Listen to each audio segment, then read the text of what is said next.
Hello everyone, this is Lindsay. Welcome back to my channel, and I have a tutorial for you today. I was starting a new junk journal, and I thought that I would stop what I was doing and show you how I'm putting together this cover. This is going to be a 3 signature handmade hardcover journal. And since I host the marketplace over here on my website, and I'm often speaking about making secure binding and how that's going to make a big difference in how professional your journal is, as well as the price it can sell for, I thought that I would show you, and I think I've shown this before, but you know, as many times as we show it, at least for me, I always learn something or get a little better at it. So I like to make my hardcover journals out of cereal boxes. And I've seen a lot of cereal box journals come through the marketplace. Most of the time people use one layer. That's okay. The problem with it is it doesn't last too long, and it's pretty flimsy, and it can really get squished. So what I love to do is double it up. And since cereal boxes, they're free. I mean, just keep every cereal box or cracker box in a stack, just double it up. It will more than pay for itself, and you ate the cereal anyway. So I've just grabbed 2 different ones. They don't even have to be the same one. I have a Honey Grams and a Fruit O's, you know, whatever. I just have, it doesn't matter. I have 4. They're all cut the same size, and I have 2 spine pieces. If you're wanting to do 3 signatures, 1.5 inch spine is really good. 1 inch spine for 2 signatures, 2 inch spine for 4 signatures. You do not want to pile in as many pages and signatures as possible, because that stresses the spine, stresses the journal, and makes it very hard to work in. So I'm going to do 3 signatures, 10 pages per signature, or 10 sheets folded in half per signature. That'll make this a 120 page journal. We're not making the entire journal. Make sure that you follow me over on my Instagram at Nevermore Creations 17, because in my stories I'll probably post some updates of how the journal is coming along, and when it is finished it will be available for sale in my website. If you love the direction it's going and you want to make sure you get your hands on this journal, please send me an email and I will let you pre-order it, so make sure you get it. Then I would just do the flip through on the channel, but I wouldn't list it. It would go straight to you. So I'm going to do a summer themed journal. I found this paper right here. This is from American Crafts. It's the Heat Wave Slammin' Strawberry. This is a 2009 paper.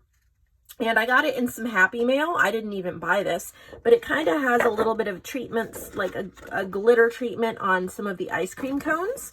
It is double-sided, but I'm going to use this.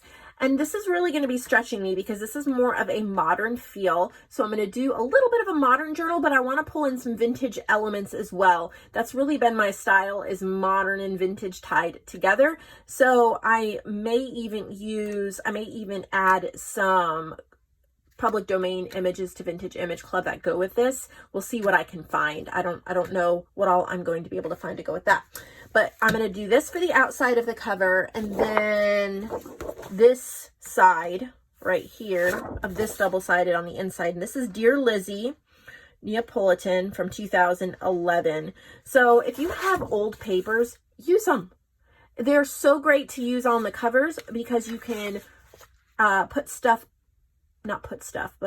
layer stuff up on top of it to give it a new look. And you only need 2 12 by 12 sheets to do both the inside and outside of the cover. You could use fabric, you could use wallpaper. There's lots of things you could use. I'm just using a cardstock.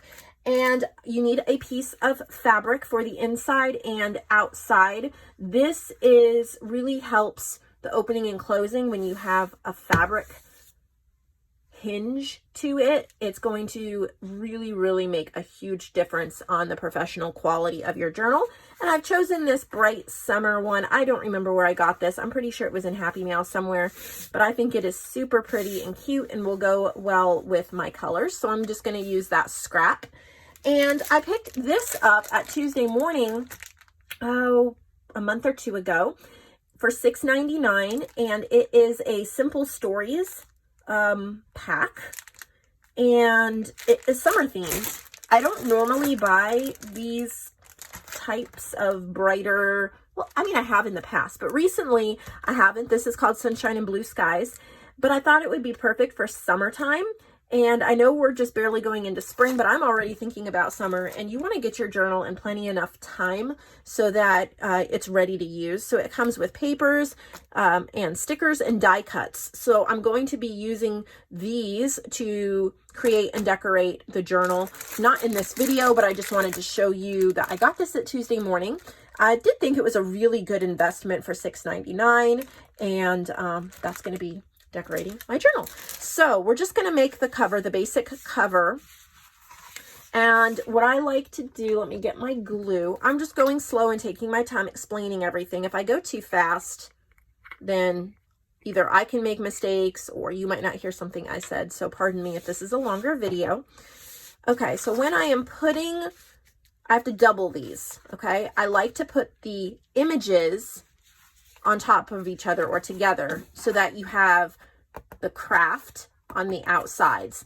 That helps with whatever you're covering the journal with. This image doesn't show through. If your paper isn't thick enough or your fabric isn't thick enough, then some of this image may show through, and that doesn't look professional or nice at all. If you're covering it with a heavy wallpaper, it really doesn't matter. And probably my cardstock is double-sided. It's plenty heavy enough to cover that.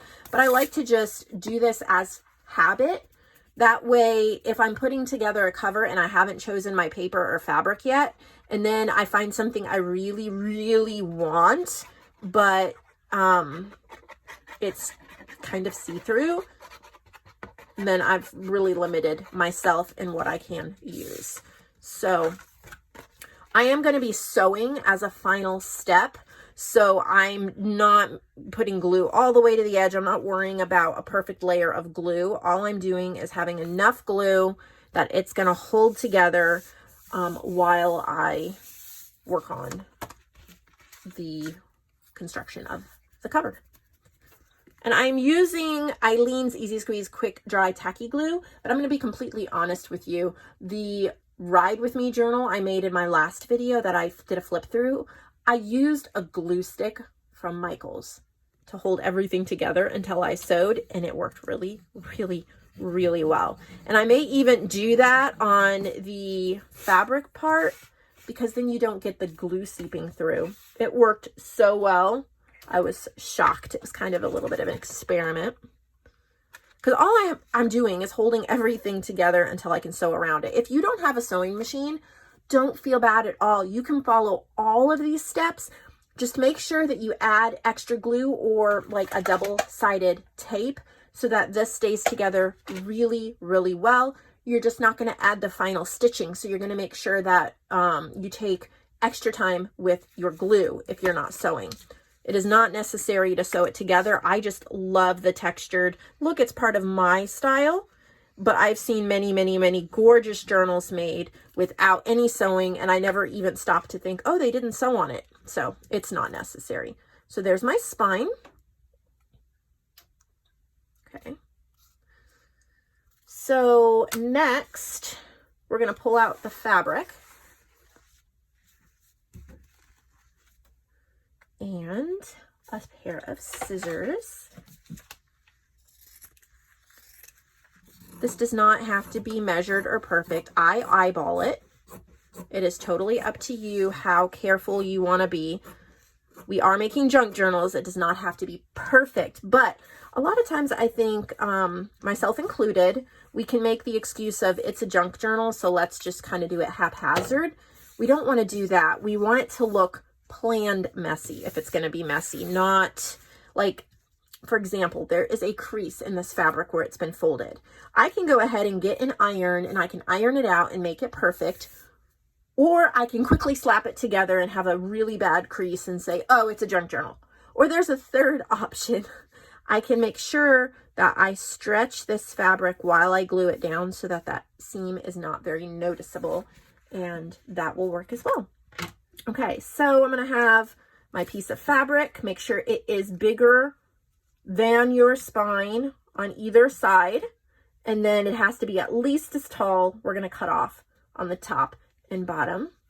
Now, because I'm going to be, okay, I could use the glue on this and press it down, but it might, I can't always tell which fabrics it's going to do it with, where the glue seeps through to the other side of the fabric, and that does not look great. So I am going to grab a glue stick, and I grabbed the Oohoo stick because this is what I have in my filming room. But like I said, I used a cheap Recollections brand from Michaels glue stick. I actually love that brand. That is a good brand of glue stick. Last time, and it worked just fine. So all I want to do is put enough glue down so that it tacks onto that fabric, because I'm going to be sewing. Don't use a glue stick if you're not going to be stitching. Go ahead and use tacky glue or double-sided tape or something that is truly going to hold permanently. Now I'm going to line it up with the top of the fabric because it's just one less cut that I will have to make. And then I'm going to kind of pull the fabric as I press it down so that I pull out the majority of those wrinkles. I'm going to press really hard and then flip over to make sure it looks decent. It does. I got a couple cat hairs on there. I have 3 cats, and they like to get into my fabric scrap drawer, and then they dig the fabric out. It's crazy. Make a little bed or something. So this piece they must have laid on. So I'm going to get all those hairs off to make sure that we don't have a dirty journal. We don't want dirty journals. Double check all your supplies and stuff before you use them. Make sure they don't have pet hair or, you know, whatever on them. All right, so there is the outside. This will be the outside of the spine, okay? So next we have to prep our covers. Inside and outside need to be prepped. It's really easy though. I have done 6x9. It's actually, I took an 1/8 of an inch off of each side. Just the papers fit a little bit better, but 6x9 is totally fine. And then you'll be able to easily use a 12x12 sheet of paper. I'm just going to use the glue stick again. That way I don't have globs of glue, of wet glue. But again, if you're not going to be sewing, make sure you use a wet glue or a very permanent glue. I like to line it up with the straight edges of the paper, less cutting and straighter edges. Press down, especially if you have that glue stick, make sure that it is grabbing really well. And then I'm going to cut it out, get as close to the edge of that board as I possibly can.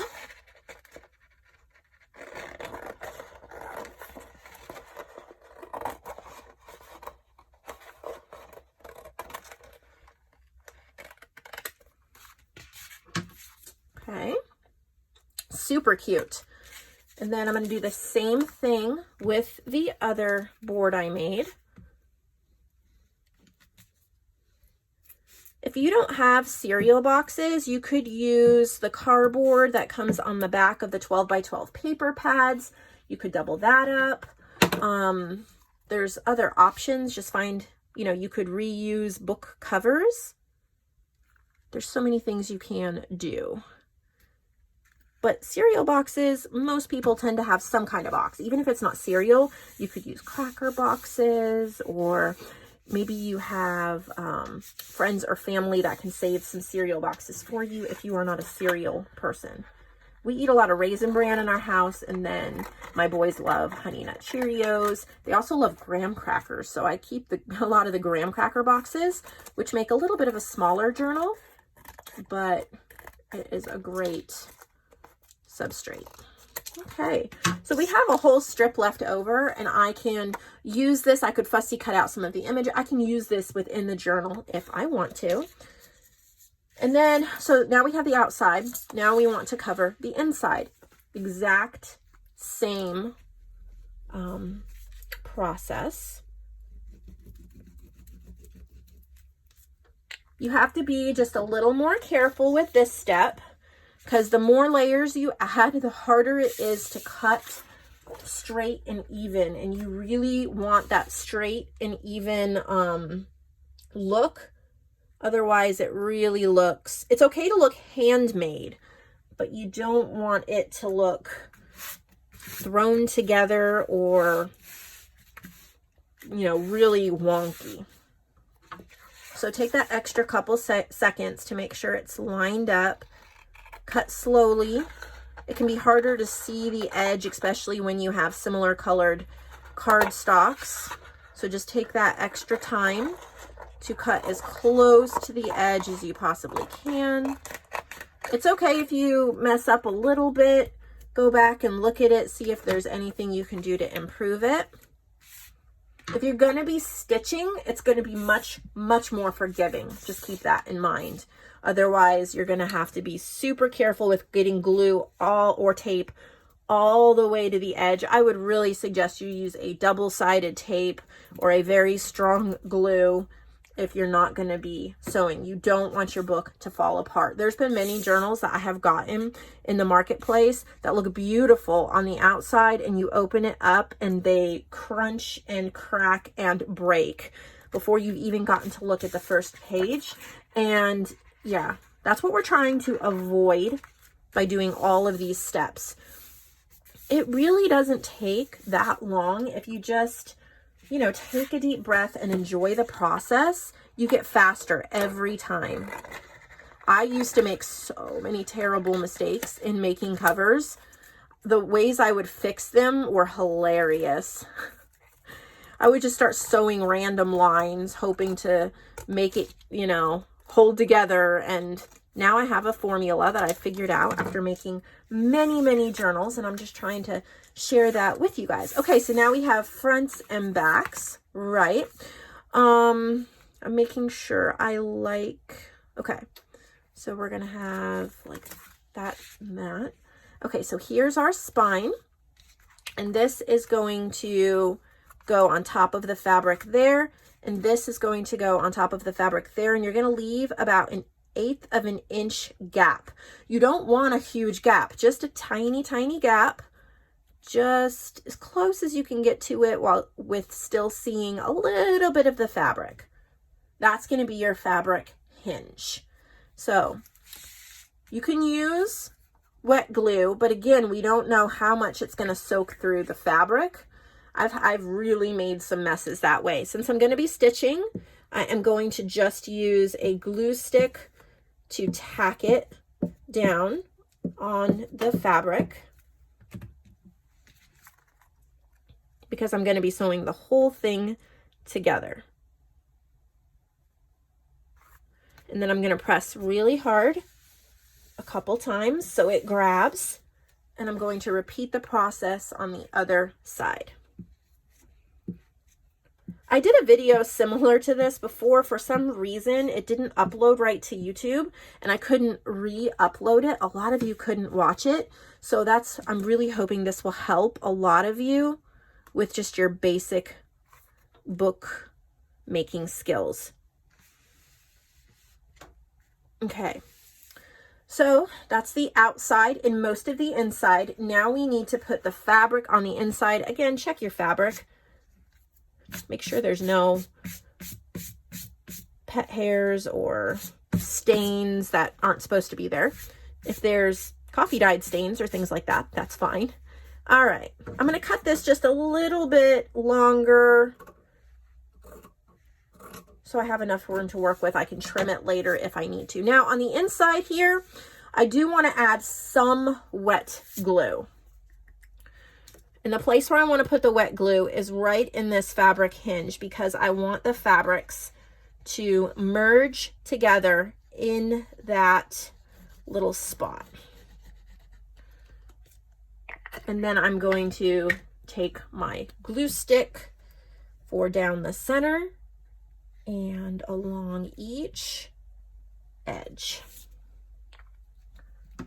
Again, I'm going to be sewing it, so I'm just tacking it right now. You're going to have to secure this a lot better, and I would suggest Fabri-Tac, Fabri-Fix, some kind of fabric glue. If you're not sewing, that would work just fine. It really, really would. Okay, now here's an extremely important part that can be missed. Where that Hinges, you want to take something, I have a pair of scissors, you could get a pencil, you don't want to draw on it, but something that will fit, a bone folder, something that will fit in there, and you want to just push them together, let that glue grab. Take your time on this. This will really, really help make the journal look more professional. It doesn't have to be absolutely perfect. That glue is not wanting to grab on that fabric, so I am going to use just a little bit here and hope for the best. Yeah, that didn't show through at all.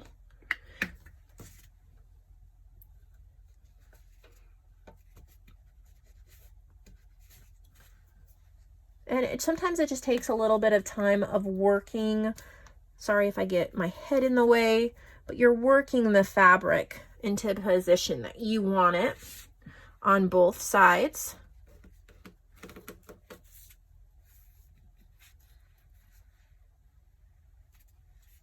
You'll start seeing a crease emerge.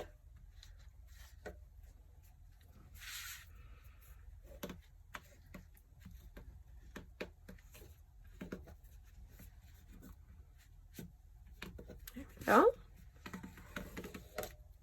Again, this fabric is not staying with just the glue stick, so I'm going to add a little bit of that tacky glue. All right. And then I'm going to flip it back over and trim. Now it is, like I said, it is a junk journal having uneven edges, a little bit on the fabric sticking up, or not stitched down, kind of fraying. That can be a look. And that's fine.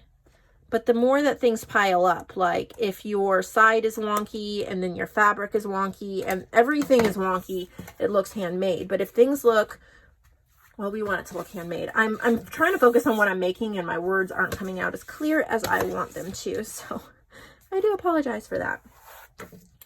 Not handmade, but like thrown together. We want it to look professional and like we took time and space to make it what we want it to be. Now, stitching will help here. All right. If you're gluing, then you're probably done. You would have added more glue and your cover will be ready to make your signatures. But I'm going to go stitch this and then come back and show you where I stitched all of the lines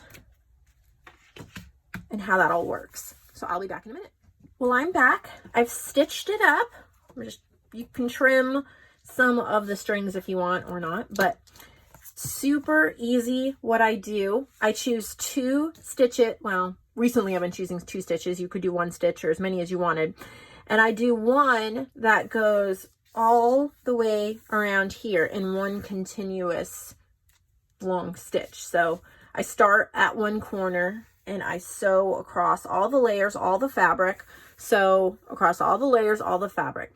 Then I've chosen a second stitch and I stitch down here and down here. And that catches the edges of the fabric on the spine and it catches it on the inside too. It's beautiful. Like it came out so well. I wish you could feel how sturdy this is after using 2 cereal boxes and then the cardstocks on the inside and outside and then the fabric. This thing is sturdy. It is not super flexible. It is a nice, sturdy. So then I like to ink it up. And I'm actually going to use the Distress Oxide Walnut Stain. And I thought about using a bright color, but I see the chocolate in here, and I think using the brown is going to give me that springboard for making it slightly more vintage, because I do think I want to add some vintage elements to this. I'm going to do some research on some public domain images and all of that, and just see how that all comes out and what direction I go. But yeah, follow me over on Instagram so you can see some of the steps. I'll try to update on there a little bit, and then I will do a flip through when this is all the way done. But once you've done your cover, just remember, please, not to stuff it with pages. You want room for people to be able to add their own writing and their own goodies. So with this 1.5 inch spine, I'm doing 3 signatures, 10 sheets each. You could do 8 sheets each. I really think that the 10 is fine. It fills it out nicely, but it doesn't bend it like that. So there we go. You could probably do 4 signatures of 6 to 8 pages, like if you wanted them close together. But I really think 10 is a good number for a signature.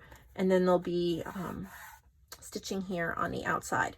So thank you so much for watching. I really hope this helped you make a really sturdy cover, and this will help you with making your marketplace journals and your gifts and all of that. Thank you so much for watching, and I'll see all of you in the next video.